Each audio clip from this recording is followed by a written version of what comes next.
Hello, আসসালামু আলাইকুম রহমতুল্লাহি ওবরাকাতুহ। কী অবস্থা আপনাদের সবার? আমি আশা করছি আপনারা সবাই অনেক অনেক ভালো আছেন। আলহামদুলিল্লাহ, আমিও আপনাদের দোয়ায় যথেষ্ট ভালো আছি।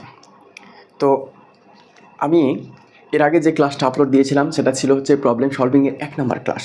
আমি দেখলাম আমার পেজটা যদিও নতুন খুলেছি, সেখানে প্রায় অনেক স্টুডেন্ট সেই ক্লাসটা দেখে ফেলছে। অনেক স্টুডেন্ট দেখার কারণটা হচ্ছে আসলেই এই যে প্রবলেম সলভিং ক্লাসটা, এগুলো দেখার মতোই ক্লাস। এগুলো গ্রামারের নির্দিষ্ট কোনো একটা টপিক নিয়ে আলোচনা করা হয় না, এখানে গ্রামার নিয়ে খেলা হয় যে কত রকমের গ্রামার একটা বাক্যে আছে। যখন আপনি একটা সিম্পল বাক্য অ্যানালাইজ করতে গিয়ে দেখছেন যে আমাকে এই গ্রামার টপিকটা জানা লাগতেছে, তখন আপনার ভিতরে একটা অটোমেটিক সিস্টেম তৈরি হওয়ার কথা যে আমাকে এটা পড়তে হবে, আর সেই চেষ্টাটা আমি করতেছি। কিন্তু বেসিক্যালি এগুলো পিওর গ্রামারের ক্লাস না, হ্যাঁ। কারণ আমি এখানে যদি কনজাংশন টপিকটা আসে, এত বড় একটা, ওই যে বলতাম আমি যে এটা হচ্ছে সংবিধানের অধ্যায়, অথচ একটা ছোট্ট টপিক আছে, ওই টপিকটা নিয়ে আমি আলোচনা করি। ছোট্ট একটা ওয়ার্ড আছে, যেমন দ্যাট আসলো, ঠিক আছে, বা বাট আসলো, এটা নিয়ে আলোচনা করি। প্রিপোজিশনের কোনো জাস্ট একটা আসলো, এটা নিয়ে। তো যাই হোক, তারপরও গ্রামার মজার একটা জিনিস, সৌন্দর্য আছে এর ভিতরে। সেই সৌন্দর্যটা ফুটে ওঠে যখন কোনো সেন্টেন্সকে নিয়ে তার গ্রামাটিক্যাল অ্যানালাইসিসটা করতে যায়, ঠিক আছে। ওই চেষ্টাটা আমি করতেছি, এবং যেহেতু এটাতে একটু ভালো দেখছি সবাই গ্রহণ করতেছেন আপনারা, সো আমি দেখি এইভাবেই একটা ইংলিশের প্রতি ভালো লাগা সৃষ্টি করা যায় কি না, ঠিক আছে। এবং আমি চেষ্টা করব, ঠিক আছে। কারণ আমার টার্গেটই হচ্ছে যে আপনি যেমন একজন ইংলিশ লাভার স্টুডেন্ট, এইরকমভাবে প্রত্যেকটা স্টুডেন্ট যাতে তাদের ইংলিশের যে দুর্বলতা রয়েছে সেটা তারা সারিয়ে উঠতে পারে। ওকে, তো আজকে আমাদের ক্লাসটা হবে কি, প্রবলেম সলভিং ক্লাস 2। হ্যাঁ, আজকে আমাদের প্রবলেম সলভিং ক্লাস কি 2 হবে, ঠিক আছে। এই প্রবলেম সলভিং 2 ক্লাসে আমাদের যে উদ্দীপকটা সেটা হচ্ছে এই যে, what the scientist proposed was so revolutionary that many experts initially refuse to believe it. এটা হচ্ছে আমার উদ্দীপক। এখান থেকে যে প্রশ্নগুলো আমি দেখব, গ্রামাটিক্যাল প্রশ্ন। দেখেন, 1 নম্বর প্রশ্নটা হচ্ছে হোয়াট। এই যে প্রথমেই যে ওয়ার্ডটা হচ্ছে হোয়াট, সেটা ইন্টারোগেটিভ প্রোনাউন নাকি রিলেটিভ প্রোনাউন, ঠিক আছে। পরের প্রশ্নটা হচ্ছে হোয়াট ডট প্রপোজ, তার মানে হচ্ছে হোয়াট দ্য সায়েন্টিস্ট প্রপোজ, এই অংশটুকুর মানে এই ক্লজটুকুর ফাংশনটা কী, ঠিক আছে। দ্বিতীয় প্রশ্নটা দেখব, তৃতীয়তে যে ওয়াজ সিঙ্গুলার কেন, হোয়াট এ কোয়েশ্চেন দাদু। কারণ আমরা যখন পড়াশোনা করি তখন তো ওয়াজ সিঙ্গুলার আমরা দেখছি, কিন্তু এখানে প্রশ্ন করছে কেন। তো আমরা উত্তর দেখবো, সমস্যা নেই। তারপরে 4 নম্বরে দেখছি যে রিভলিউশনারি অ্যাডজেক্টিভ কেন, এই যে রিভলিউশনারি ওয়ার্ডটা, এটা অ্যাডজেক্টিভ কেন। তারপরে প্রশ্নটা শো ডট দ্যাট স্ট্রাকচার কি, ওয়াও, মানে এই যে শো ডট দ্যাট, এটা স্ট্রাকচারটা কি, এটা নিয়ে আলোচনা করব। তারপরে ইনিশিয়ালি অ্যাডভার্ব কেন, ইনিশিয়ালি কোথায়, এই যে ইনিশিয়ালি পূর্বে আছে এক্সপার্ট, পরে আছে রিফিউজড। এই ইনিশিয়ালিটা বলতেছে অ্যাডভার্ব কেন, এটা অ্যাডভার্ব বলে এখানে বলে দিয়েছি এটা অ্যাডভার্ব, কিন্তু উত্তর দিতে হবে কেন, ঠিক আছে। তারপরে হচ্ছে কি যে টু বিলিভটা ইনফিনিটিভ কেন, ভাই আমি তো জানি টু বিলিভ ইনফিনিটিভ, ওই প্রশ্নটাই করছে যে কেন ইনফিনিটিভ। তারপরে বলছে যে ইট কি রেফার করছে, এই যে ইটটা কি রেফার করছে, কোশ্চেন লেভেল কোথায়। তারপরে এখানে কয়টি ক্লজ আছে, এটা আমরা পূর্ব দেখছিলাম, দ্যাট ডট ইট, তার মানে এই যে that many experts initially refuse to believe it, এর ফাংশনটা কি, এটা ক্লেপ্ট সেন্টেন্স কিনা, মানে এই যে পুরো সেন্টেন্স এটা ক্লেপ্ট সেন্টেন্স কিনা। তারপরে কোশ্চেনগুলো দেখা যাচ্ছে, আমি বলে দিচ্ছি, প্রপোজ ট্রানজিটিভ না ইনট্রানজিটিভ, এই যে প্রপোজ ভার্বটা রয়েছে এটা বলো, এটা ট্রানজিটিভ নাকি ইনট্রানজিটিভ। ভাই আমি ট্রানজিটিভই বুঝি না, ইনট্রানজিটিভ বুঝি না, আমি আছি, সমস্যা নাই। তারপরে প্রশ্ন আছে যে সায়েন্টিস্ট কমন না অ্যাজেন্টিভ নাউন, এই যে এখানে সায়েন্টিস্ট ওয়ার্ডটা আছে, এটা কমন নাউন নাকি অ্যাজেন্টিভ নাউন, অ্যাজেন্টিভ নাউন আর কি ভার না, আমি তো শুনি নাই, সমস্যা নাই। তারপরে শেষের প্রশ্নটা ওইখানেও ছিল, সিম্যান্টিক ফোকাসটা কি, এখানেও আছে সিম্যান্টিক ফোকাসটা কি। এটা হচ্ছে একটা বলা যায় অ্যাডভান্স কোশ্চেন, যতগুলো কোশ্চেন আছে তার ভিতরে, ঠিক আছে। এখন আপনার ক্যাটাগরির উপর নির্ভর করছে আপনার কাছে কোনটা অ্যাডভান্স কোশ্চেন আর কোনটা হচ্ছে বেসিক কোশ্চেন, ঠিক আছে, ঠিক আছে। ওকে, তো আমি এই 1 নম্বর প্রশ্নের উত্তর দেওয়ার আগে হচ্ছে একটু বাংলা নিয়ে আলোচনা করতে চাই। আমি দেখছি কে যেন আমাকে এসে বলে গেছে যে স্টুডেন্টরা তো বাংলাই বুঝে না, আবার ইংরেজি কেমনে বুঝবে, ঠিক আছে। তো আমি আগে একটু বাংলা একটা সেন্টেন্স দেখি। সেটা এরকম যে বিজ্ঞানী যা প্রস্তাব করেছিলেন তা এতটাই বৈপ্লবিক ছিল যে অনেক বিশেষজ্ঞ প্রথমে সেটি বিশ্বাস করতে অস্বীকার করেছিলেন। এই বাংলা বাক্যটাকেও গ্রামাটিক্যালি অনেকভাবে প্রশ্ন করা যায়, ঠিক আছে। দেখেন আমি সেই প্রশ্নগুলোর উত্তর দিই। প্রথম প্রশ্নটা হচ্ছে যে বাক্যের শ্রেণী নির্ণয় করো, হ্যাঁ, এটা হচ্ছে একটা প্রথম প্রশ্ন। এখন এই বাক্যটা দিয়ে আপনাকে বলতেছে, বাংলা ব্যাকরণ অনুযায়ী, ইংলিশ বাদ দেন, যে এই বাক্যটার শ্রেণী নির্ণয় করো, মানে এটা সরল বাক্য নাকি যৌগিক বাক্য নাকি জটিল বাক্য, বলতে পারবেন? যাদের ওই যে বাংলা ব্যাকরণের নলেজ আছে তারা পারবে। এটা হচ্ছে একটা জটিল বাক্য। কেন? কারণটা হচ্ছে যে এই যে বিজ্ঞানী যা প্রস্তাব করেছিলেন এইখান থেকে একটা খণ্ডবাক্য, তা এতটাই বৈপ্লবিক ছিল এইখান থেকে একটা খণ্ডবাক্য যে অনেক বিশেষজ্ঞ প্রথমে সেটা বিশ্বাস করতে অস্বীকার করেছিলেন। এটা একটা খণ্ডবাক্য। আর আমরা জানি যখন একটা সেন্টেন্স না বলি, ওইটা গ্রামারের ক্ষেত্রে বলবো, ব্যাকরণের ক্ষেত্রে বলি, যখন কোনো একটা বাক্য খণ্ড খণ্ড বাক্যে ভাগ করা হবে, ক্লেভ করা হবে, তখন ভাগ করা হবে না, খণ্ড খণ্ড বাক্য নিয়ে গঠিত হবে, তখন সেই বাক্যটাকে বলা হয় জটিল বাক্য। দ্যাটস হয় আমার প্রথম প্রশ্নের উত্তরটা হবে এটা একটা জটিল বাক্য। বুঝছেন? আরও ডিপলি উত্তর দিবে কে? বাংলা ব্যাকরণবিদ। ঠিক আছে, তারপরে প্রশ্নটা হচ্ছে কি বিবৃতিমূলক বাক্য কেন? এইটার মধ্যে কোয়েশ্চেন, এই বাক্যটাকে পরের প্রশ্নটা করলো যে বিবৃতিমূলক বাক্য কেন, বুঝতেছেন? তে বিবৃতিমূলক বাক্য হওয়ার কারণটা হচ্ছে এই বাক্যটা কোনো প্রশ্ন করতেছে, লাস্টে প্রশ্নবোধক চিহ্ন আছে, মানে কোনো কিছু জানতে চাচ্ছে, চায় না, কোনো আকস্মিক প্রকাশ করতেছে, করে না, কোনো বিস্ময় করে না, কোনো উপদেশ করে না, দেখা যাচ্ছে সুন্দর একটা ঘটনা যে বিজ্ঞানী যা প্রস্তাব করেছিলেন সেটা বর্ণনা করতেছে, যে এতটাই বৈপ্লবিক ছিল যে প্রথমে তাকে অসুখ, তার মানে এটা সিম্পলি এটা কী করতেছে? বর্ণনা করতেছে। ঠিক আছে, সো এটা হচ্ছে আমার কী বাক্য? বিবৃতিমূলক বাক্য। ওকে, ক্লিয়ার? আবার পরের প্রশ্ন হতে পারে যে খণ্ডবাক্য বিশ্লেষণ করো। এ ভাই আমি ব্যাকরণ কম বুঝি, ঠিক আছে, খণ্ডবাক্য বিশ্লেষণ করো। এই যে খণ্ডবাক্যগুলো আছে না, এটা বিশ্লেষণ করো। তো বিশ্লেষণ করতে গেলে দেখবেন যে এই খণ্ডবাক্যটা এটা হচ্ছে একটা অপ্রধান খণ্ডবাক্য। অপ্রধান খণ্ডবাক্য মানে কি? অপ্রধান খণ্ডবাক্য মানে যে এটা হচ্ছে বাক্যের মূল ভাব প্রকাশ করতেছে না, বা তাকে আলাদাভাবে স্থাপন করা হলে সে সম্পূর্ণ অর্থ প্রকাশ করতে পারবে না, এটা হচ্ছে অপ্রধান। আর প্রধান যে হচ্ছে নিজে একটা সম্পূর্ণ অর্থ প্রকাশ করবে, বা একটা সেন্টেন্সের ফুল ফোকাস যার উপরে থাকবে, ফুল ফোকাস এর উপরে না, এই কারণে সে অপ্রধান। অপ্রধানের ভিতরে আবার ক্যাটাগরি আছে, মানে সেটা হচ্ছে অ্যাসার্টিভ বাক্য আপনি ফাইন্ড আউট করে নিলেন, তারপরে আমাদেরকে দেখতে হয় যে এটা ইন্টারোগেটিভ এটা অ্যাফার্মেটিভ নাকি নেগেটিভ, তাই আছে না? তারপরে আবার যাই হোক আছে, বাংলা ব্যাকরণ অত না বলি। তো এটা হচ্ছে অপ্রধান, নির্দেশকবাচক অপ্রধান। হ্যাঁ, এটা হচ্ছে নির্দেশকবাচক অপ্রধান। কেমনে? এই যে এখানে যা প্রোনাউনটা আছে না, দেখেন বিজ্ঞানী যা প্রস্তাব করেছিলেন, তার মানে এই যাটা দ্বারা অতীতে কোনো কিছু একটা প্রস্তাব করেছিলেন, সেটার সাথে একটা নির্দেশবাচক না, এটা হচ্ছে সম্পর্কবাচক। এটা হচ্ছে সম্পর্কবাচক, তার সাথে একটা সম্পর্ক করতেছে। ঠিক আছে, এই কারণে এই খণ্ডবাক্যটা হচ্ছে সম্পর্কবাচক খণ্ডবাক্য। আরও যদি ডিপলি জানার ইচ্ছা হয় তাহলে ওটা আমার কাজ না ভাইয়া। ঠিক আছে, তারপরে তা এতটাই বৈপ্লবিক ছিল, এটা হচ্ছে আমার প্রধান খণ্ডবাক্য। না লিখি, টাইম হয়ে লেগে যাচ্ছে অনেক। এটা হচ্ছে আমার প্রধান খণ্ডবাক্য, কারণ এই যে তিনটা খণ্ডবাক্যের ভিতরে এটা হচ্ছে মূল জিনিস। আবার খণ্ডবাক্যের আর একটা বিষয় হচ্ছে যে আপনার খণ্ড খণ্ড ভাগ করে ওল্ড এবং নিউ তথ্যকে আলাদা করবে, মূল তথ্যকে বেশি ফোকাস দিবে। ঠিক আছে, তারপরে এটাও হচ্ছে একটা অপ্রধান খণ্ডবাক্য। এটা প্রধান খণ্ডবাক্য, এটা অপ্রধান, এটা নির্দেশকবাচক অপ্রধান বাক্য। ঠিক আছে, ক্লিয়ার? 3 নম্বর প্রশ্ন ক্লিয়ার। এরপরে 4 নম্বরে কীরকম প্রশ্ন হতে পারে দেখেন, যে সর্বনাম বিশ্লেষণ করো। এখানে সর্বনাম কী কী? এই যে দা, এটা হচ্ছে একটা যা, এটা হচ্ছে একটা সর্বনাম। তা, যাতা, এটা একটা সর্বনাম। আর হচ্ছে সেটি, এটা একটা হচ্ছে সর্বনাম। আচ্ছা ভাইয়া, এই যে যা, তা, সেটি, এটা যে একটা সর্বনাম, আপনি কীভাবে বুঝবেন?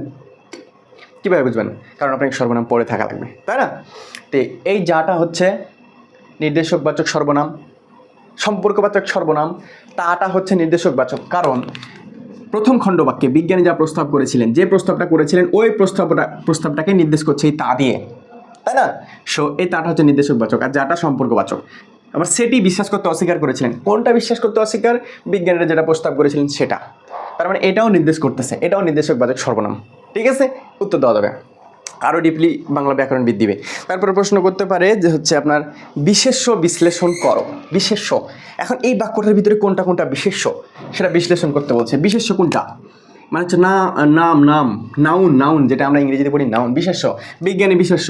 দেখেন প্রস্তাব বিশেষ্য, এতটাই বৈপ্লবিক ছিল যে অনেক না বিশেষজ্ঞ, এটা হচ্ছে বিশেষ্য। প্রথমে সেটি বিশ্বাস করতে অস্বীকার, এগুলো নাই। তার মানে আমাদের এই বাক্যে বিশেষ্য হচ্ছে কয়টা? 3টা। বিশেষ্যর ভিতরে, নাউনের ভিতরে যদি নাউন ফাইন্ড আউট করতে পারি, এরপরে আমরা common noun, material noun, abstract, countable, uncountable এগুলো ভাগ করি না, সেরকম বিজ্ঞান এটা কেমন নাউন, কেমন বিশেষ্য, যেহেতু বাংলা হচ্ছে বিজ্ঞান এটা কেমন বিশেষ্য? এটা বিশেষ্য হচ্ছে আপনার নামবাচক না জাতিবাচক? এটা হচ্ছে জাতিবাচক। কেন? কারণ বিজ্ঞানী কোনো একটা একক ব্যক্তির নাম হতে পারে না। একক ব্যক্তির একটা পেশা, সেটা আমার পেশা হতে পারে, সেটা আপনার পেশা হতে পারে, অন্য থার্ড পার্টির পেশা হতে পারে, তাই না? সো এটা হচ্ছে একটা জাতিবাচক। প্রস্তাবটা কি কোনো বস্তুবাচক ধারণা? নো, এটা হচ্ছে একটা বস্তুবাচক না, এটা হচ্ছে একটা ধারণাবাচক, তাই না? সো এটা হচ্ছে ভাববাচক বিশেষ্য। যারা বিশেষ্য পড়বেন ক্যাটাগরিগুলো তারা পারবেন। তারপরে যে বিশেষজ্ঞ মানে বৈজ্ঞানিক বিজ্ঞরা আর কি, পণ্ডিতরা, এই বিশেষজ্ঞটা কোন কোন বিশেষ্য হবে? এটাও আমাদের জাতিবাচক বিজ্ঞানীর মতো, ঠিক আছে? কারণ একক ব্যক্তির কোনো নাম না। এইভাবে বিশেষ্যগুলো অ্যানালিসিস করা যাবে। তার উপরে আছে হচ্ছে আপনার বিশেষ্য। এ বাক্যে বিশেষ্যকে কে? বিশেষ্য পড়া না থাকলে হবে? বিশেষ্য দেখেন, বিজ্ঞানী যা প্রস্তাব করেছিলেন তা এতটা, এই যে বৈপ্লবিকটা হচ্ছে আমার বিশেষ্য, এখানে হচ্ছে বৈপ্লবিকটা আমার বিশেষ্য, ঠিক আছে? তারপরে এই যে ছিল যে অনেক বিশেষজ্ঞ প্রথমে সেটি বিশ্বাস করতে অস্বীকার করেছিলেন। বিশেষণ না, এই যে এটা হচ্ছে বিশেষণ, এটা হচ্ছে বিশেষণ। বিশেষণ মানে হচ্ছে অ্যাডজেক্টিভের ব্যাপারটা, অ্যাডজেক্টিভ। বৈপ্লবিক এটা কি কোনো নাম? না, এটা হচ্ছে একটা কোয়ালিটি, এটা হচ্ছে একটা গুণ। কিসের গুণ? প্রস্তাবটার গুণ। এটা কেমন বৈপ্লবিক? যা বিপ্লব ঘটিয়ে দিতে পারে, প্রচলিত ধারণাকে পাল্টে দিতে পারে, একটা গুণ বোঝাচ্ছে। সো এটা হচ্ছে একটা বিশেষণ। এ বাক্যে মাত্র দুইটা বিশেষণ। আরেকটা হচ্ছে অনেক।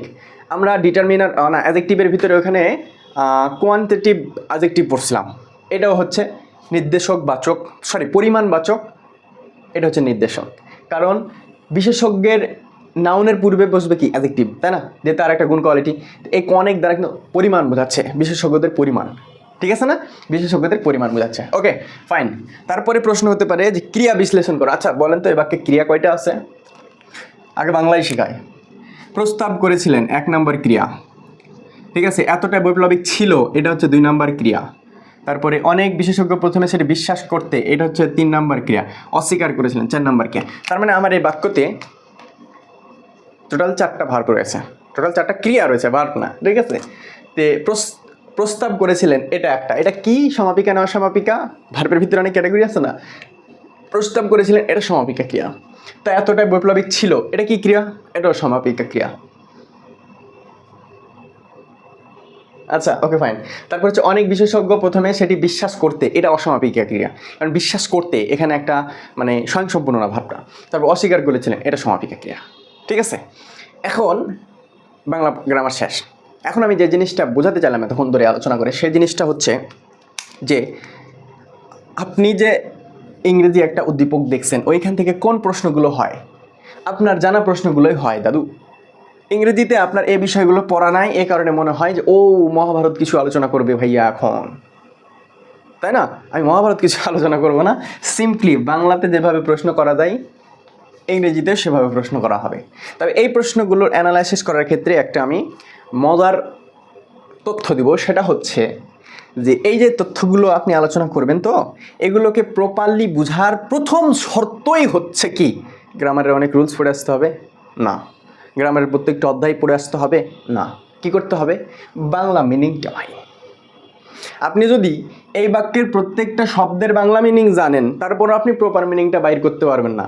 কিন্তু এই গ্রামার পড়ার জন্য আপনাকে প্রপার মিনিংয়ের দরকার নাই।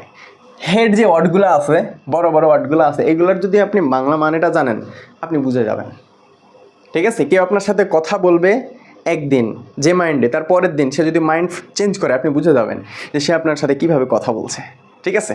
তো যাই হোক, আমি যেটা বোঝাতে চেয়েছি সেটা আশা করি আপনারা বুঝতে পেরেছেন, ঠিক আছে? সেটা আপনারা বুঝতে পেরেছেন। এখন আমাদের মেন যেটা কাজ সেটা আমরা শুরু করে দেবো। তো আমরা এই লেকচারটাকে 2টা পার্টে ভাগ করবো, ঠিক আছে? একটা হচ্ছে 7 পর্যন্ত, মানে আমরা এখন প্রথমে এই 7 পর্যন্ত দেখব, এবং তারপরে একটা বিরতি নিয়ে 8 থেকে 14 পর্যন্ত দেখব। ওকে ঠিক আছে ভাই, আমি মানুষ, রোবট না তো। তাই আমরা শুরু করি 1 নম্বর। ওকে ফাইন, তাহলে আমরা এখন আমার মূল যে ক্লাস সেটা শুরু করবো, ঠিক আছে? 1 নম্বর প্রশ্নটা হচ্ছে হোয়াট ইন্টারোগেটিভ নাকি রিলেটিভ প্রোনাউন? হট এমন একটা শব্দ, আপনি যখন প্রোনাউন পড়বেন তখন দেখবেন এই শব্দটা ইন্টারোগেটিভেও আছে, রিলেটিভ প্রোনাউনে আছে। কিন্তু আমার এইখানে ওই বিষয়টাই প্রশ্ন করতেছে বা আপনার কাছে জানতে চাচ্ছে যে এই হটটা ইন্টারোগেটিভ প্রোনাউন নাকি রিলেটিভ প্রোনাউন। এই উত্তরটা দেওয়ার ক্ষেত্রে আপনাকে কী করতে হবে? আপনাকে এখন ইন্টারোগেটিভ প্রোনাউনের বৈশিষ্ট্যগুলো এখানে খাটাতে হবে বাক্যটিতে, রিলেটিভ প্রোনাউনের বৈশিষ্ট্যগুলো এখানে খাটাতে হবে বাক্যটিতে, যেটার সাথে মিলবে সেটা উত্তর।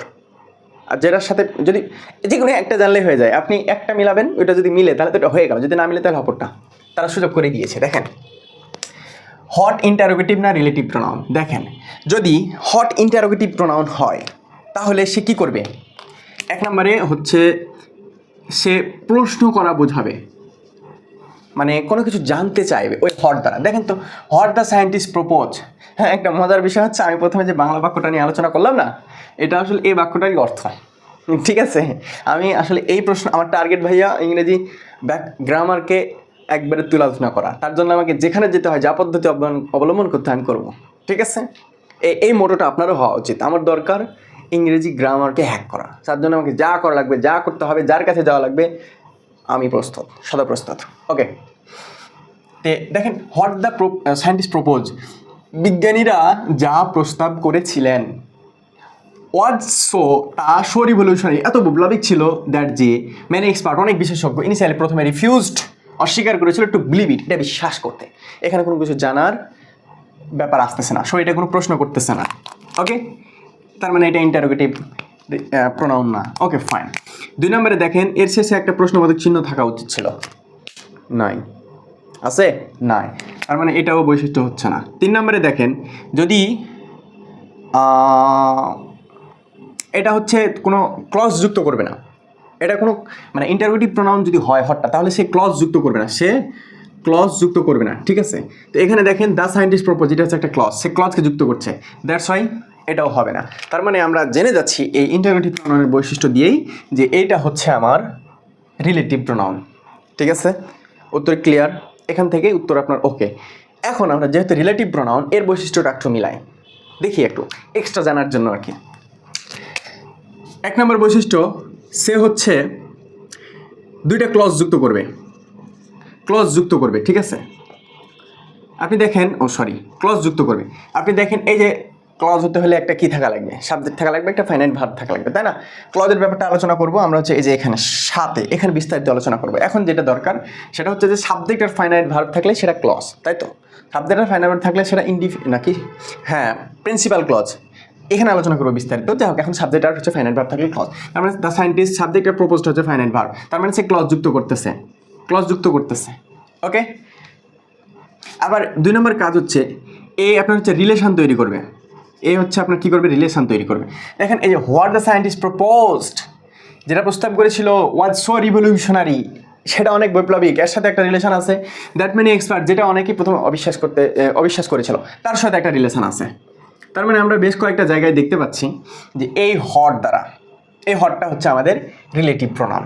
ঠিক আছে ভাইয়া, ঠিক আছে ওকে ওকে, আমি আশা করি বুঝতে পারছেন। এখন কথা হচ্ছে যে এই যে রিলেটিভ প্রোনাউন বলতেছি না, শুধু রিলেটিভ প্রোনাউন বলতেছি, এইখানেও একটু ঝামেলা আছে। হ্যাঁ, যে আরেকটা বৈশিষ্ট্য রিলেটিভ প্রোনাউনের, যে এটা হচ্ছে তোমার মিডিলে বসবে। ঠিক আছে, মিডিলে বসবে, এটা কোথায় বসবে, মিডিলে বসবে। কিন্তু আমরা দেখতে পাচ্ছি যে হটটা মিডিলে নাই, সেটা প্রথমে চলে আসছে। এই বিষয়টাই নিয়ে আলোচনা করব এখন, যে যখন কোনো রিলেটিভ প্রোনাউন মিডিলে থাকার কথা কিন্তু সে প্রথমে চলে গেছে, সেই প্রোনাউনটার একটা স্পেশাল নাম রয়েছে, সেটা হচ্ছে কি,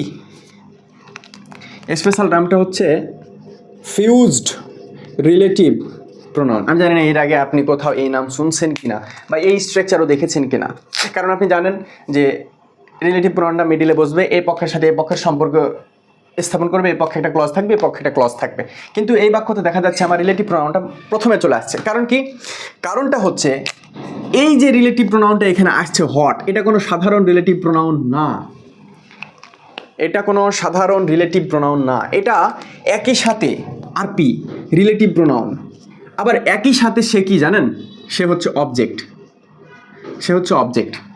একই সাথে সে অবজেক্ট, একই সাথে সে কি অবজেক্ট। কিভাবে দেখেন, দ্য সায়েন্টিস্ট প্রপোজড বাক্যটা যদি মূল ফর্ম এইরকম, যে দ্য সায়েন্টিস্ট প্রপোজ সামথিং, তাই তো, the scientist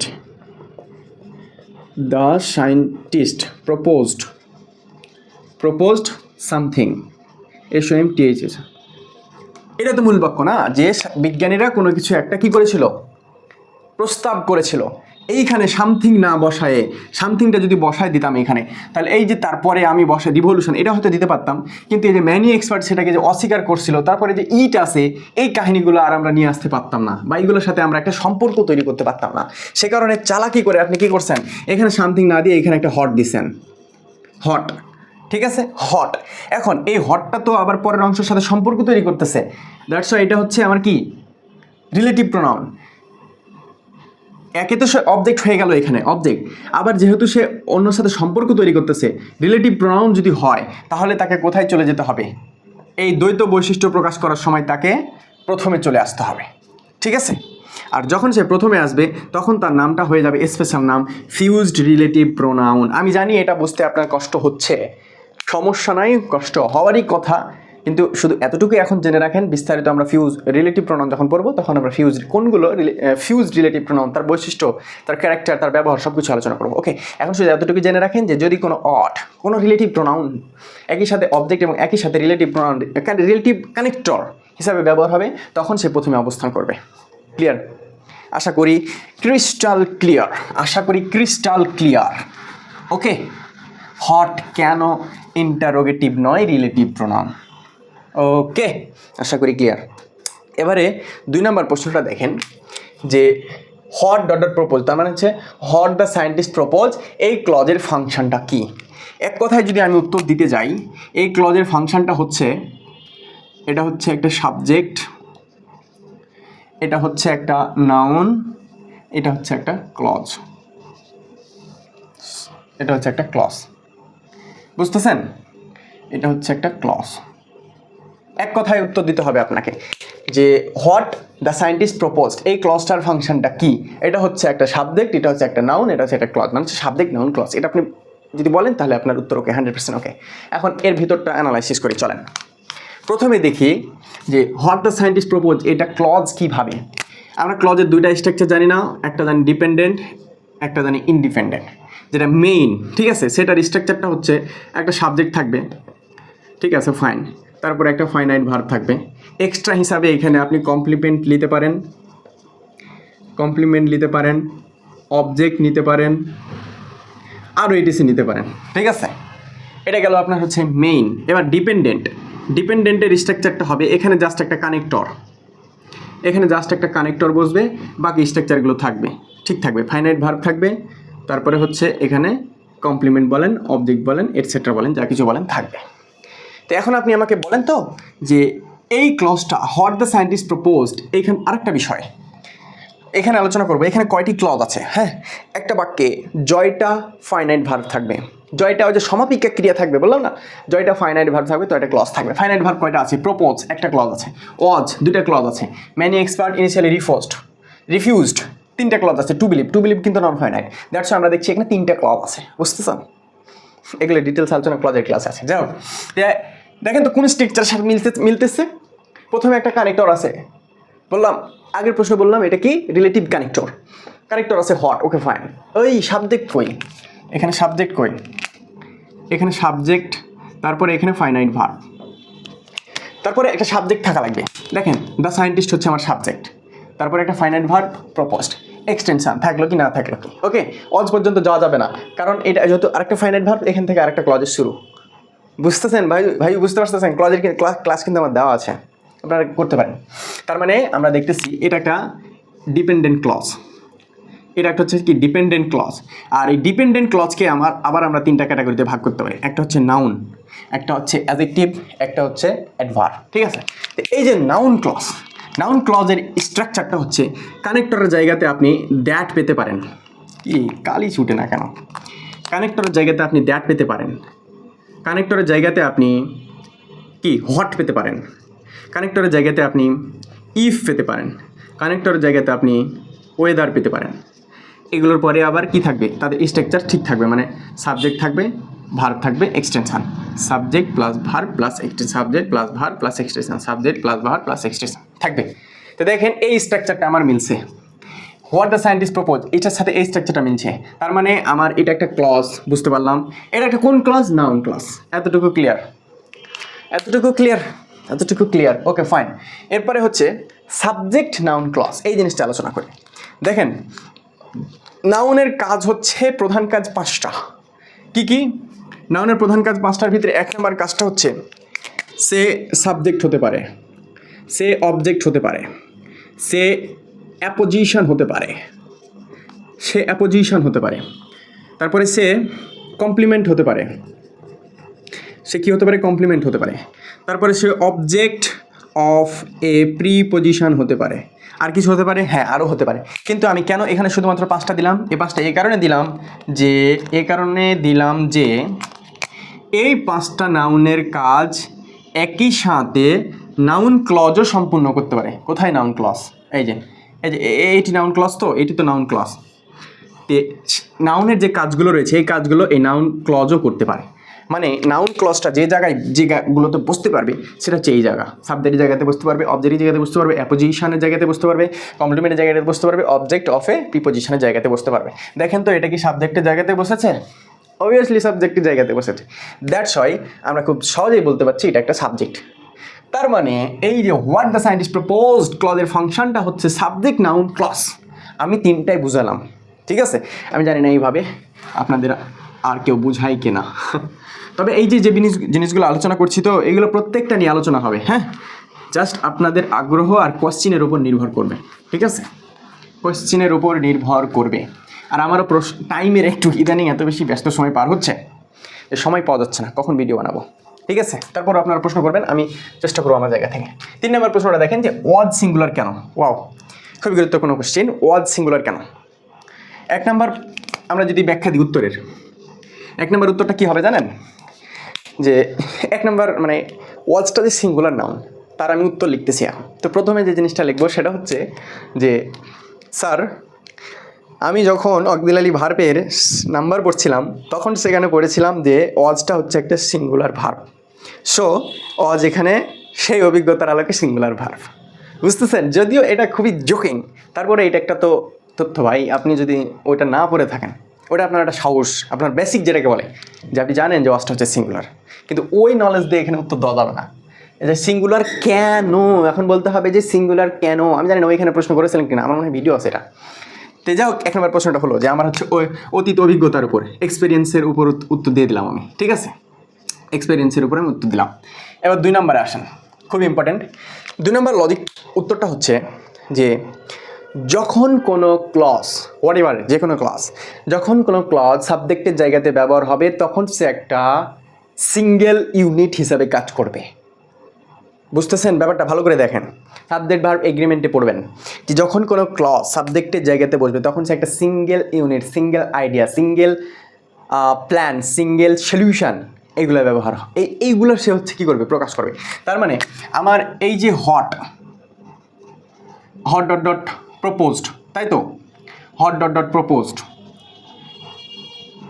hot dot dot proposed, এটা পুরোটাই কাউন্ট হবে আমার কী হিসাবে? সিঙ্গুলার হিসাবে। পুরোটাই কাউন্ট হবে আমার কী হিসাবে? সিঙ্গুলার হিসাবে। অ্যান্ড সাবজেক্ট যদি সিঙ্গুলার হয় তাহলে ভার্বটা যে সিঙ্গুলার হবে, এটা কি আপনাকে কোনো সায়েন্টিস্ট এসে বুঝিয়ে দিয়ে যাবে বা বুঝিয়ে দেওয়া লাগবে? মোটেও না। কারণ যখন আমার এই সাবজেক্টটা সিঙ্গুলার হবে তখন যে ভার্বটা সিঙ্গুলার হবে। তাই 2 নম্বর যে ওয়াজ সিঙ্গুলার কেন? কারণ আমরা জানি যে যখন কোনো ক্লজ সাবজেক্ট হিসেবে ব্যবহার হয় তখন সে একটা সিঙ্গেল ইউনিট হিসেবে কাজ করে। যেহেতু সে সিঙ্গেল ইউনিট, তারপর সে সিঙ্গুলার ভার্ব হবে। দ্যাটস ওয়াই ওয়াজ এখানে সিঙ্গুলার। ক্লিয়ার? ওয়াজ এখানে সিঙ্গুলার। ক্লিয়ার? এবার আসেন 3 নম্বর একটা কাহিনী আসেন। 3 নম্বর কাহিনী না, আসলে এই যে কথাটা বললাম, যখন সে সাবজেক্ট হিসেবে ব্যবহার হবে তখন সে হচ্ছে সিঙ্গেল ইউনিট হিসাবে। এর ছোট্ট একটা ব্যতিক্রম আছে। ব্যতিক্রমটা হচ্ছে যখন আমার সেন্টেন্সটা এরকম থাকবে যে what I need and what I কি ওয়ান্ট আর টু ডিফারেন্ট থিংস, আর টু ডিফারেন্ট থিংস। দেখেন তো ভাই, এইখানে তো হচ্ছে হোয়াট আই নিড এটা একটা ক্লজ, হোয়াট আই ওয়ান্ট এটা একটা ক্লজ, অ্যান্ড দ্বারা যুক্ত হয়েছে। তার মানে পুরোটা একটা আইডিয়া, আমি যেটা চাই আর আমি যেটা হচ্ছে প্রয়োজন, ঠিক আছে? এই দুইটা হচ্ছে কি ডিফারেন্ট, মানে এক জিনিস নয়, দুইটা আলাদা জিনিস। তার মানে এই যে হোয়াট আই নিড একটা ক্লজ, আবার হচ্ছে হোয়াট আই ওয়ান্ট, দুইটা ক্লজকে অ্যান্ড দ্বারা যুক্ত করছে। এখানে আইডিয়াটা কী হয়েছে? প্লুরাল হয়ে গেছে। দ্যাটস এখানে ইজ না, এখানে আর। ঠিক আছে, বুঝতে পারছেন? এটার হচ্ছে ব্যতিক্রম, এইটার হচ্ছে ব্যতিক্রম কোনটার, যে যখন কোনো ক্লজ সাবজেক্ট হিসেবে ব্যবহার হবে তখন সে সিঙ্গেল ইউনিট হিসেবে, ব্যতিক্রম হচ্ছে যে একাধিক ক্লজ যদি যুক্ত হয় তাহলে সে হচ্ছে কী হবে, প্লুরাল ভার্ব নেবে এবং প্লুরাল হয়ে যাবে। ঠিক আছে, এটা ব্যতিক্রম, সব জিনিসের ব্যতিক্রম থাকে। এবার 4 নম্বরে আর একটা জিনিস আমি আলোচনা করব, সেটা হচ্ছে যে এই যে ক্লজটা, এই ক্লজটা এটা সিঙ্গুলার নাকি প্লুরাল এটা বোঝার আরেকটা টেকনিক আছে, যে এই যে হট যে আপনার এখানে বসিয়েছেন, এই হটের পরিবর্তে আপনি সুন্দর করে একটা ইট বসাবেন। যদি ইট বসায় বাক্যটা সম্পূর্ণ হয় তাহলে সেটা কি সিঙ্গুলার। দেখেন আমার বাক্যটা আছে যে what the scientist propose was revolutionary, ঠিক আছে না?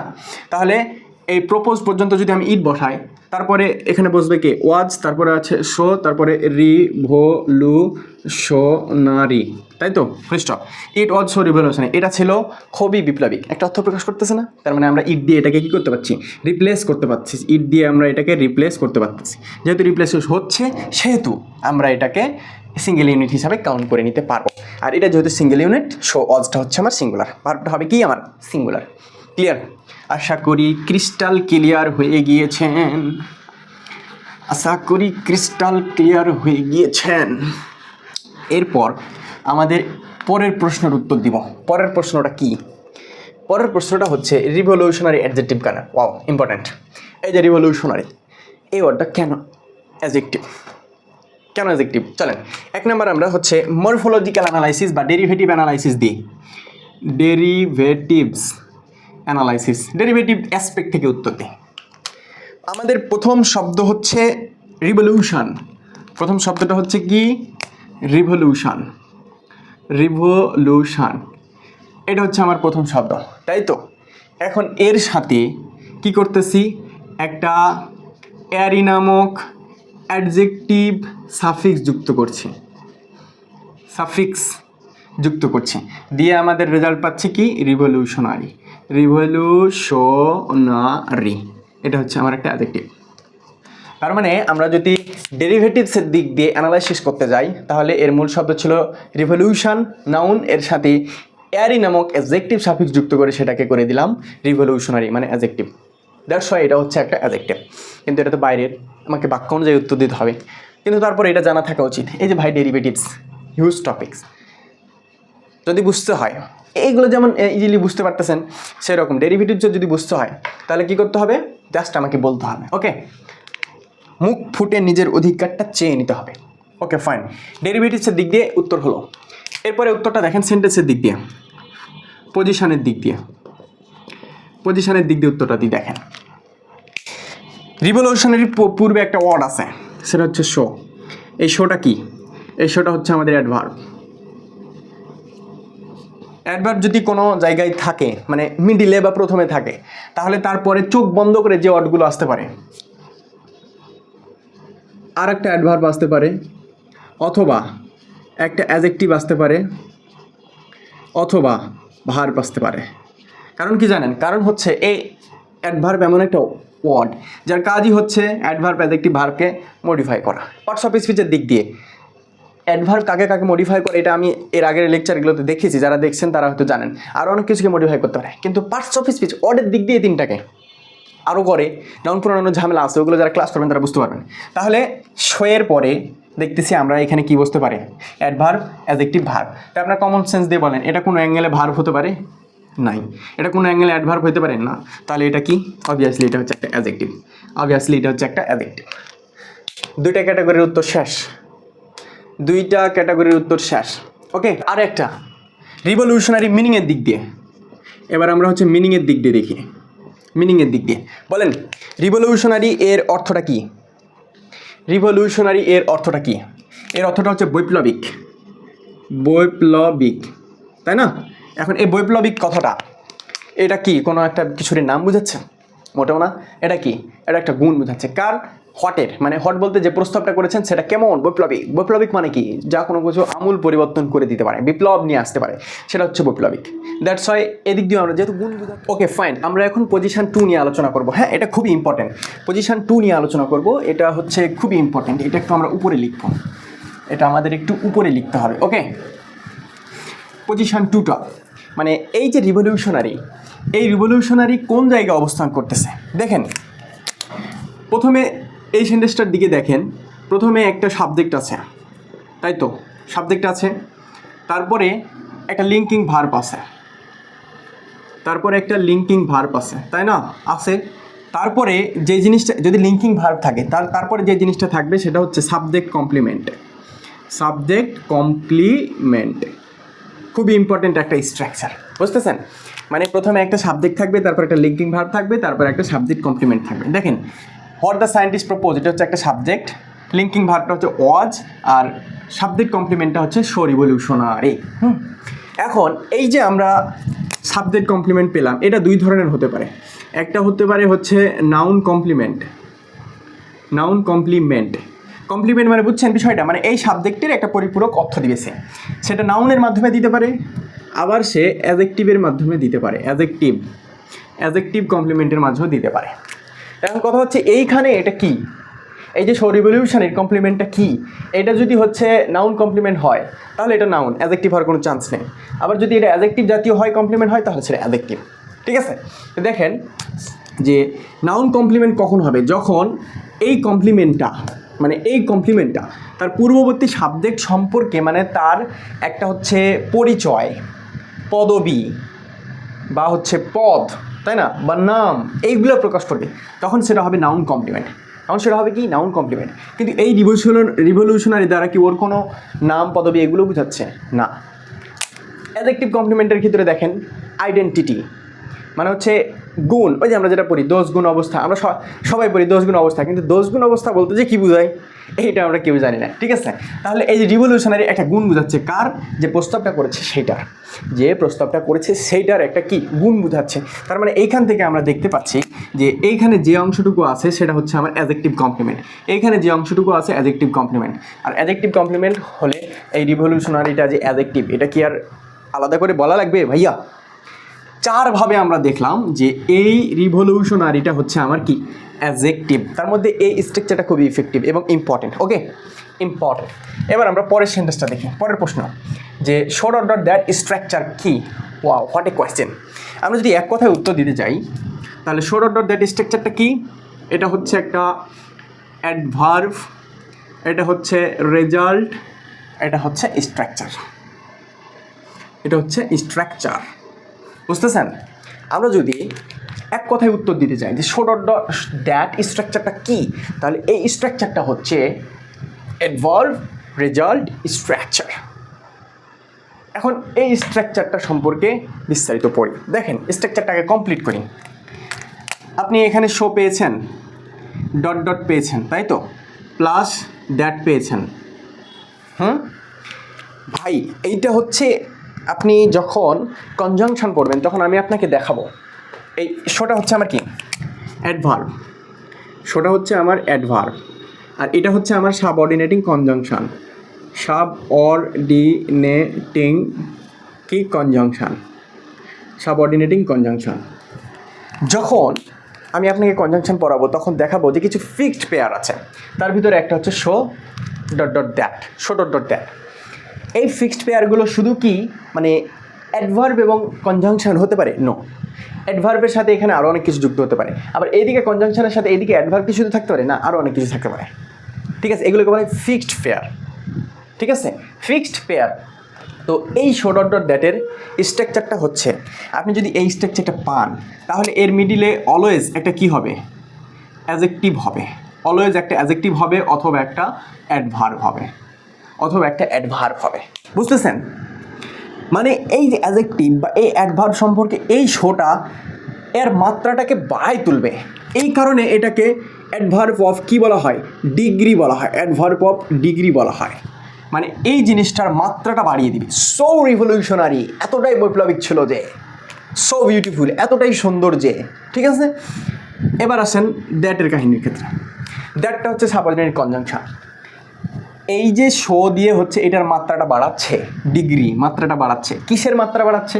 শোয়ের পূর্বে ঘটে যাওয়া কোনো ঘটনা কি, হোয়াট দ্য সায়েন্টিস্ট প্রপোজ, সায়েন্টিস্টরা যেটা প্রপোজ করেছিল, মানে যে প্রস্তাবটা দিয়েছিল সেটা এতটাই রিভলিউশনারি ছিল যে। এবার এই দ্যাটের পরে কাহিনীটা কি? দ্যাটের পরে কাহিনীটা হচ্ছে যে এইখানে একটা রেজাল্ট ক্লজ থাকবে, এইখানে এখন অলওয়েজ ভাইয়া এখানে একটা রেজাল্ট ক্লজ থাকবে, অলওয়েজ। আপনি এই স্ট্রাকচার পাবেন, দেখবেন এখানে শোয়ের পরে যে জিনিসটা আছে সেটা হয় অ্যাডজেক্টিভ অ্যাডভার্ব, পূর্ববর্তী ঘটনার মাত্রাটা বাড়াই দিছে, দ্যাটের দেখবেন, তারপর একটা রেজাল্ট দেখবেন, রেজাল্টটা হয় অ্যাফার্মেটিভ, নেগেটিভ, যা কিছু হতে পারে, হতে পারে। রেজাল্টটা কী আকারে আসবে? ক্লজ আকারে আসবে। ক্লজের শত্রু ফ্রেজ, ফ্রেজ আকারে না, ক্লজ আকারে আসবে। ঠিক আছে, এই তো হচ্ছে কাহিনী। এই কাহিনী, আচ্ছা এই যে কাহিনী, হ্যাঁ এই কাহিনীর উপর ভিত্তি করেই আমরা এই পুরো সেন্টেন্সটার অর্থটাকে 3টা ভাগে ভাগ করে দিতে পারি। একটা হচ্ছে টপিক, বিগ একটা ভাগ, তারপরের ভাগটা হচ্ছে আমাদের ফোকাস, ফোকাস, বুঝতেছেন? তারপরের ভাগটা হচ্ছে আমাদের কনসিকুয়েন্স, তারপরের ভাগটা হচ্ছে আমাদের কনসিকিউএনসি, কনসিকুয়েন্স। তার মানে আমি যখনই শর্ট অর্ডার রেজাল্ট দেখবো তখনই আমি এখানে জেনে যাবো যে আমাদের টপিক কোন জায়গায় আলোচনা করা আছে, ফোকাস কোন জায়গায় আলোচনা করা আছে, কনসিকুয়েন্স কোন জায়গায় আলোচনা করা আছে। তো যারা ইংরেজি গ্রামার পারে তারা কী কারণে পারে দেখতেছেন? আপনি শুধুমাত্র শর্ট অর্ডার দ্যাট দেখে এখানে মুস্তি করে যাবেন যে অ্যাডজেক্টিভ আর অ্যাডভার্ব বসে, কিন্তু যারা একটু বস তারা দেখবে তার পূর্বের বিষয়টা সম্পর্কে এখানে মাত্রা বাড়াই, দ্যাটের পর একটা রেজাল্ট থাকে, এবং শর্ট অর্ডার থাকলে অর্থটা 3টা ভাগে ভাগ হয়ে যায়, একটা হচ্ছে টপিক, একটা হচ্ছে ফোকাস, একটা কনসিকুয়েন্স। যদি এই যে সিমেন্টিক ফোকাসটা কোথায়, এই যে মিডিলের অংশটাই হচ্ছে আমাদের ফোকাস দেয়। ওই যে প্রথমে বাংলা বাক্যতে দেখালাম যে খণ্ড খণ্ড বাক্য করে দিবে, আরও অনেক কথা আছে। এই শর্ট অর্ডার স্ট্রাকচার দিয়েই আসলে পুরো সেন্টেন্সটা আমার কাছে সহজ হয়ে গেছে, বড় সেন্টেন্স আর মনে হয়নি। ঠিক আছে, আমি আশা করি এইভাবে আপনাদের কাছেও মনে হবে, আপনাদের কাছেও কি হবে, মনে হবে, আপনাদের কাছেও মনে হবে। ওকে, এখানে আর কিছু আপাতত আলোচনা করার নেই। ঠিক আছে, শর্ট অর্ডার দ্যাট স্ট্রাকচার এইটা আমি আশা করি বুঝতে পারতেছেন। শোটা হচ্ছে অ্যাডভার্ব অফ ডিগ্রি, এটা হচ্ছে সাবঅর্ডিনেটিং কনজাংশন। ওকে, ক্লিয়ার? এরপর আমরা পরের প্রশ্নতে যাব, পরের প্রশ্ন কি বলতেছে যে ইনিশিয়ালি অ্যাডভার্ব কেন? ওয়াও, গুরুত্বপূর্ণ কোয়েশ্চেন, যে এই ইনিশিয়ালি এটা অ্যাডভার্ব কেন? এর পূর্বে কি আছে? দ্যাট মেনি এক্সপার্টস, আর পরে কি আছে? রিফিউজড। ওকে, প্রথমে আমরা ডেরিভেটিভসের দিক দিয়ে দেখি। ডেরিভেটিভসের দিক দিয়ে আমরা প্রথমে হচ্ছে ডেরিভেটিভসের দিক দিয়ে দেখবো। হ্যাঁ, ডেরিভেটিভসের দিক দিয়ে দেখলে প্রথম অর্ডটা ছিল আমার কি? ইনিশিয়াল। প্রথম অর্ডটা ছিল আমার হচ্ছে ইনিশিয়াল, তাই না? ইনিশিয়ালের সাথে আমরা একটা কি করলাম? একটা হচ্ছে অ্যাডভার্ব সাফিক্স যুক্ত করে দিলাম, সরি এলয়, এটা হচ্ছে অ্যাডভার্ব কি সাফিক্স, অ্যাডভার্ব সাফিক্স আমরা কি করে দিলাম? যুক্ত করে দিলাম। এটা ছিল হচ্ছে আমার অ্যাডজেক্টিভ, তাই তো? অ্যাডজেক্টিভ দিয়ে আমরা পেয়ে গেলাম হচ্ছে ইনিশিয়ালি, ইনিশিয়ালি এটা হচ্ছে আমার কি? অ্যাডভার্ব। আমরা জানি যদি কোনো অ্যাডজেক্টিভ এর সাথে এলয় যুক্ত হয় তাহলে সেটা অ্যাডভার্ব হিসাবে কাউন্ট হয়। ওকে, একটা কমপ্লিট, ডেরিভেটিভসের দিক দিয়ে কমপ্লিট। এবারে আসেন পজিশনের দিক দিয়ে, দেখেন যে পজিশনের দিক দিয়ে ইনিশিয়ালি আছে তো, ইনিশিয়ালি রিফিউজড আছে, তাই না? ইনিশিয়ালি রিফিউজড আছে, to believe, initially believe etcetera. তো এই জিনিসটা দেখেন, এটা হচ্ছে আমার একটা ভার্ব, আর এটা কি হবে? একটু আগে বললাম যে ভার্বকে মডিফাই করার ক্ষমতা একটা মাত্র পার্টস অফ স্পিচ রয়েছে, সেটা কার? সেটা হচ্ছে অ্যাডভার্বের। এখানে ভার্বের জায়গাতে আমার অ্যাডজেক্টিভও হতে পারতো, অ্যাডজেক্টিভের জায়গাতে আমার হচ্ছে কি হতো? অ্যাডভার্বও হতে পারতো। ঠিক আছে, অ্যাডভার্বও হতে পারতো। তার মানে আমরা দেখছি যে এই অ্যাডভার্বটা ভার্বকে মডিফাই, বা এই ওয়ার্ডটা ভার্বকে মডিফাই করার কারণে তার পার্টস অফ স্পিচ কি হচ্ছে? অ্যাডভার্ব হচ্ছে। ঠিক আছে ভাইয়া, initially refuse to believe it. Okay okay okay, পজিশনের ভিত্তি দিয়েও আমাদের হচ্ছে কি হলো? হয়ে গেল। ঠিক আছে, পজিশন টু, পজিশন টু। ঠিক আছে, পজিশন টু হচ্ছে যে এর flexible position, flexible, flexible position মানে এই যে দ্যাট মেনি, তারপরে ইনিশিয়ালি বসালাম তো, ইনিশিয়ালি রিফিউজড, FUSED রিফিউজড বসালাম তো, ডট ডট ডট, এটাও ঠিক। আবার যদি আপনি এটাকে প্রথমে নিয়ে আসেন, initially that, sorry initially that না, ইনিশিয়ালি ম্যানি, এখানে এক্সপার্টস, ম্যানি এক্সপার্টস, হ্যাঁ রিফিউজড, রিফিউজড, এটাও ঠিক হতো। ঠিক আছে, আবার আপনি যদি এটাকে এভাবে লিখতেন যে many experts, many experts refused, হ্যাঁ initially, initially to believe dot dot dot, এটাও হতো। তার মানে অ্যাডভার্বের একটা বিশেষ বৈশিষ্ট্য হচ্ছে ফ্লেক্সিবল পজিশন, মানে সে বাক্যের প্রথমেও বসতে পারে, মিডিলেও বসতে পারে, শেষেও বসতে পারে। এখানে আমরা দেখলাম মিডিলে বসেছে, এখানে দেখলাম আমরা প্রথমে বসেছে, এখানে দেখছি আমরা হচ্ছে শেষে বসেছে। তো ভাইয়া এই তিনটা তো বসতে পারে, কিন্তু ক্লোজড অ্যান্সার কোনটা বা ন্যাচারালটা হচ্ছে আমাদের মিডিলে। কেন? কারণ প্রবলেম সলভিং ক্লাস 1-এ আমি দেখিয়েছিলাম যে অ্যাডভার্বের মূল জায়গাটা হচ্ছে যে সাবজেক্ট, তারপরে একটা অক্সিলিয়ারি ভার্ব, তারপরে হচ্ছে একটা অ্যাডভার্ব, তারপরে হচ্ছে আমার কি মেইন ভার্ব, তারপরে হচ্ছে আমার মেইন ভার্ব। এটা হচ্ছে আমার মেইন স্ট্রাকচার। তাহলে অক্সিলিয়ারি ভার্ব আর মেইন ভার্বের আগের পজিশনটা হচ্ছে সবচেয়ে ন্যাচারাল পজিশন। ক্লিয়ার? আমি আশা করি ক্লিয়ার। আমি আশা করি এটাও আপনারা বুঝতে পারছেন। ওকে, আশা করি এটাও বুঝতে পেরেছেন। এরপরে পরের প্রশ্নটা কি আছে যে টু বিলিভ ইনফিনিটিভ কেন? Wow, 7 number, to believe infinitive কেন? খুবই গুরুত্বপূর্ণ। দেখেন, প্রথমে অ্যান্সারটা হবে খুব ইজিলি। অ্যান্সারটা কি? 1 নাম্বার অ্যান্সারটা লিখতে হবে। 1 নাম্বার যে ইনফিনিটিভ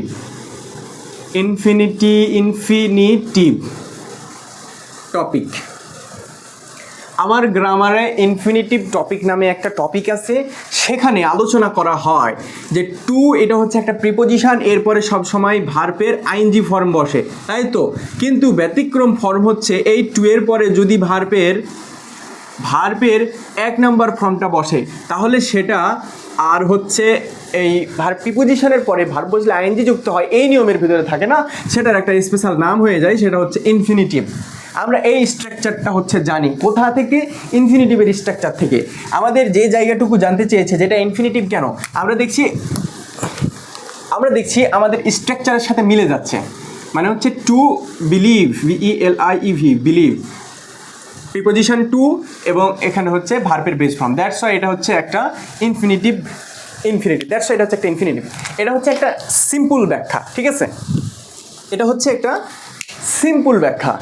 এবার একটু ডিপলি ব্যাখ্যাতে যাই, চলেন। এই ব্যাখ্যাটা কেমন একটু হাসির, যে ভাই